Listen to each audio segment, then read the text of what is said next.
আসসালামু আলাইকুম। আমি ক্যামেরার সামনে আজকে আসছি কারণ নিজের কিছু দুঃখের কথা শেয়ার করতে।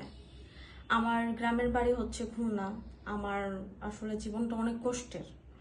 আমার জীবন যদি এত কষ্টের না হইতো তাহলে আমি ক্যামেরার সামনে আসতাম না। আমার বাসায় সৎমা, সৎমার ঘরে এক ভাই এক বোন। আর আমার বাবা অসুস্থ, বাবা কিছু করে না। তো ক্যামেরার সামনে আসছি কারণ আসলে জীবন অনেক কষ্টের রে ভাই। যে মেয়েদের বাবার টাকা পয়সা থাকে না, তাদের কখনো কেউ সাহায্য করে না। আসলে সবাই না অপমান করে, ধিক্কার জানায়। এই যে একটা ঈদ যায়, একটা চাঁদ যায়, একটা রোজার ঈদ ধরি, রোজার ঈদে কি করে, সব আত্মীয় স্বজনরা হয়তো বা নিজেদের ঘরে ভালো ভালো রান্না করে, কিন্তু কেউ না কখনো আমাদের ভালো একবেলা খাবারও দেয় না।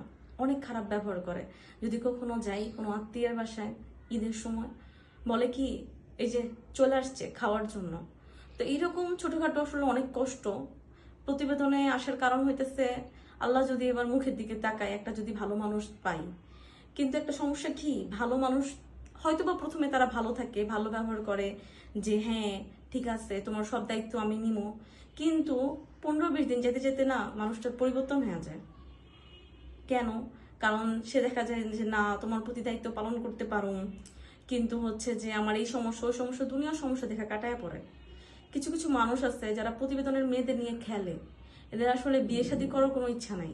ভাবে প্রতিবেদনের মেয়ে, অসহায় মেয়ে, 10-15 দিন কথাবার্তা বলি, টাইম পাস করি, তারপর যে এদেরকে ছাইড়া দিমো, এরকম চিন্তা ভাবনা।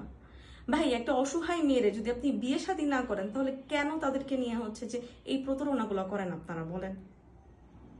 খুবই খারাপ লাগে যে আমি এই পর্যন্ত প্রতিবেদনে কোনো ভালো মানুষ পাই নাই। আমি এই পর্যন্ত যে 1-2 জনের সাথে কথা বলছি, তারাই আসলে খারাপ ছিল। তারাই আসলে পরিবারের কখনো দোহাই দিয়া, বা যে কখনো নিজের ওই সমস্যা দেখে কাইটা পড়ছে। ভাই, আমি আপনাদের কাছে অনুরোধ করি, যদি একটা অসহায় মেয়ের দায়িত্ব নিতে না পারেন, তাহলে মিথ্যা আশা দেখেন না। কারণ একটা মানুষের যখন দুনিয়াতে কেউ না থাকে, তখন এই আশাগুলো না খুব খারাপ হয়ে যায়।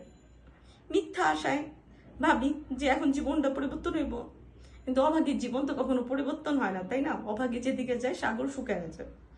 এখন আমার জীবনটা হয়েছে এরকম, বুঝছেন? যদি কোনো ভাই চান যোগাযোগ করতে, স্ক্রিনে দেওয়া নাম্বারের মাধ্যমে আমাদের সাথে যোগাযোগ করবেন। ধন্যবাদ।